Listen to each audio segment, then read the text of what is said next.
আমরা চলেছি এখন মাউন্ট আবুর পথে। অজস্র আঁক বাঁক আছে, স্বাভাবিকভাবে পাহাড়ি রাস্তা যেমন হয় সেরকম আঁক বাঁক তো থাকবেই।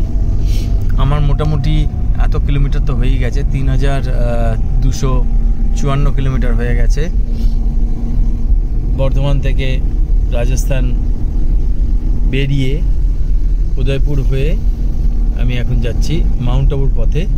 খুবই আস্তে আস্তে গাড়িটা চালাচ্ছি। আমার না তো কোনো তাড়াহুড়ো আছে, না তাড়াহুড়ো করার ইচ্ছাও আছে। যেটা নিয়ম সেই নিয়মটা মেনে গাড়ি চালানোটা আমাদের মতো সমতলের ড্রাইভারের পক্ষে সুবিধাজনক। অর্থাৎ নিজস্ব লেন ধরে চাও, এদিক থেকে ওদিক, ওদিক থেকে সেদিক না করাটাই ভালো। তাতে অ্যাক্সিডেন্টের সম্ভাবনা অনেক বেশি বেড়ে যায়। রাস্তাটা অত্যন্ত পরিষ্কার, স্মুথ। নিচে ছিল শান্তিবন।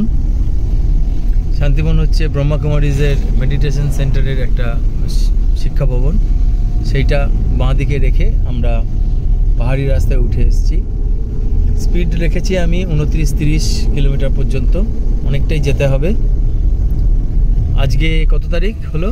এখন হলো 17 তারিখ, 2024 অক্টোবর 17 তারিখ। অনেকেই ধীরে ধীরে আসছে। আমি অ্যাকচুয়ালি ড্রাইভিংটা এনজয় করতে চাইছি, উপভোগ করতে চাইছি, সেই জন্যেই খুব আস্তে আস্তে যাচ্ছি। আমি নিজে অবশ্য খুব একটা ড্রাইভ করিনি হিল এরিয়াতে, ওই অযোধ্যা পাহাড় ছাড়া।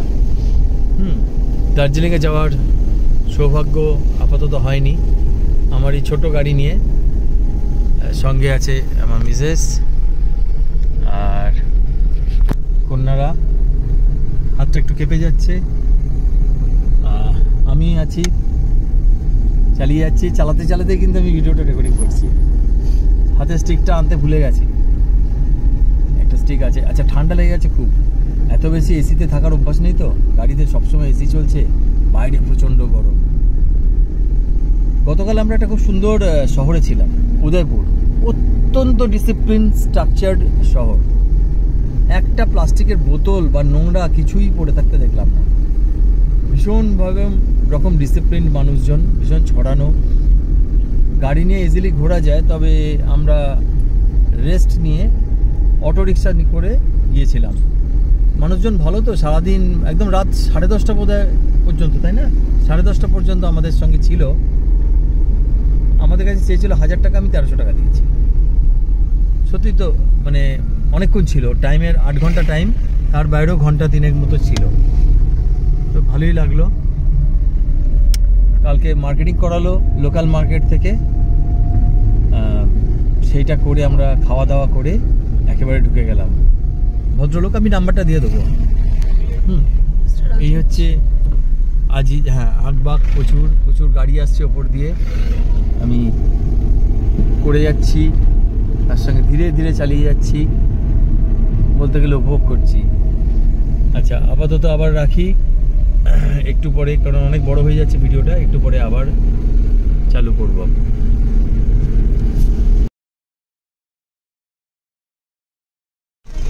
আজকে 18 তারিখ, তাই তো? আজকে 18 তারিখ, শুক্রবার। আমরা বেরিয়েছি হোটেল থেকে। হোটেল বিলাসে ছিলাম, মাউন্ট আবু। গাড়ি চালাতে চালাতেই রেকর্ডিং করার চেষ্টা করছি, কারণ এখানে পুলিশ টুলিশ আপাতত নেই। তো মাউন্ট আবু থেকে আমরা বেরোচ্ছি চিতোরগড়। সত্যি বলতে কি, জার্নিটা এত বেশি হয়ে গেছে যে না তো শরীরে কুলোচ্ছে, না মন অ্যাবজর্ব করতে পারছে যখন জিনিসগুলো দেখছি। সব কিছু একটু ফ্যাটিকনেস সবার চলে এসছে। বিশেষ করে এই পেছনে যে ছানাপোনাটা আছে, ওরা একটু ক্লান্ত হয়ে পড়েছে। বড় পোনার আবার পড়াশুনো নিয়ে টেনশন। হ্যাঁ, কী করবে বুঝতে পারছে না। ছোটোটা অবশ্য পড়াশুনো নিয়ে অত টেনশন করে না। হ্যাঁ, খেলাধুলো, মোবাইল টোবাইলে একটু বেশি ব্যস্ত থাকে, তাই না? তো তাই না? বলেছে, অ্যাগ্রি করেছে। আচ্ছা, যাই হোক, আমি কিন্তু গাড়িটা চালাতে চালাতেই এই পাহাড়ি রাস্তায়, যদিও এটা ঠিক নয়, তবে আমি খুব আস্তে চালাচ্ছি। মিসেস বসে আছেন, জানি না দেখা যাচ্ছে কিনা, কারণ এক হাতে ক্যামেরা, এক হাতে স্টিয়ারিং, স্পিড মাত্র 20-21 এইভাবে দিচ্ছি। তো এখনো পর্যন্ত আমার জার্নি হয়ে গেছে 3297 কিলোমিটার।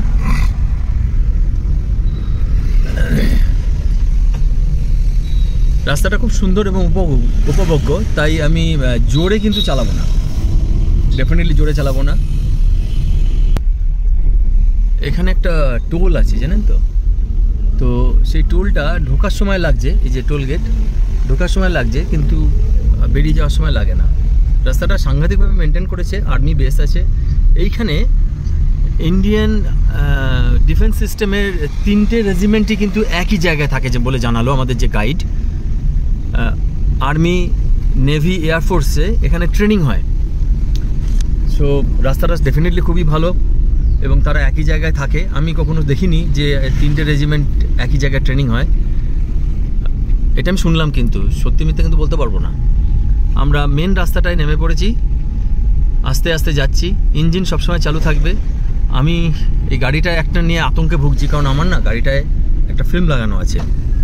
ফিল্মটা হচ্ছে সবুজ, কালো নয়, এই যা রক্ষে, এই দেখুন ফিল্ম লাগানো আছে, আপনারা দেখতে পাচ্ছেন। তো এটা 30% না 50% জানি না, তবে আমার মনে হয় এটা 70% তো 100% নয়, আর 70% নয়, আমার মনে হয় 50%। গাড়োয়ারে ফিল্ম লাগিয়েছিলাম অনেক কাল আগে। তো আমি মোটামুটি নামিয়ে টামিয়ে চালাচ্ছি, বুঝলেন। হাইওয়েতে শুধুমাত্র তুলে দিই আর দূর থেকে খেয়াল করি যে বাঁ দিকে কোনো গাড়ি দাঁড়িয়ে আছে কিনা। রাজস্থানে একটা ব্যাপার দেখছি যে মোটামুটি রাস্তাটা ফাঁকাই, কোনো অসুবিধা নেই, অত গাড়ি ফাড়ি নেই, রাস্তা ভাঙাচোরা নেই। আমাদের পশ্চিমবঙ্গে বা বিহারে যেমন সবসময় রাস্তা সারানো হচ্ছে, কোনো দিনই রাস্তা সারানো শেষ হয় না। মানে আমি আমার জীবদ্দশায় দেখলাম না যে সম্পূর্ণ রাস্তা সম্পূর্ণভাবে ঠিক হয়ে আছে, যেটা আমি রাজস্থানে পেয়েছি, দিল্লিতে পেয়েছি, ওড়িশায় পেয়েছি, একদম পারফেক্ট। কিন্তু এখানে রাস্তা কিন্তু ভাঙাই পাইনি। যেটা পেয়েছি সেটাকে অন্তত আমরা আমাদের অভিজ্ঞতায় কখনোই ভাঙা বলতে পারবো না। তো যেটা বলছিলাম সেটা হচ্ছে এখানে স্পিডের চক্কর প্রচুর আছে, মানে স্পিড বেশি হলে ফাইন হয়ে যাবে। এবার আমার ফাইন হয়েছে কিনা আমি পরিবহনে এখনো দেখিনি।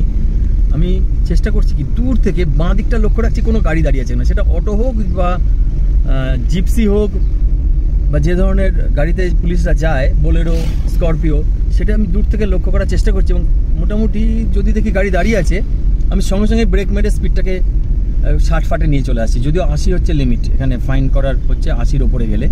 তো আমি করার চেষ্টা করছি, জানি না কতটা সফল হয়েছি। আর এটা কিন্তু আপনারা যদি রাজস্থানে আসেন তাহলে কিন্তু এটা খেয়াল রাখবেন, বাঁ দিকটা খেয়াল রাখবেন অবশ্যই।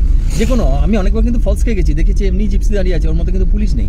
আর পুলিশের গাড়ির যে ক্যামেরাটা আছে, তো সেই ক্যামেরাটা কিন্তু কাঁচের ভেতরে, অর্থাৎ জিপসির যে পেছনের দরজাটা আছে ওরা বন্ধ করে তার ভেতরে ক্যামেরাটা লাগিয়ে বসে আছে, আপনি দূর থেকে দেখতেও পাবেন না।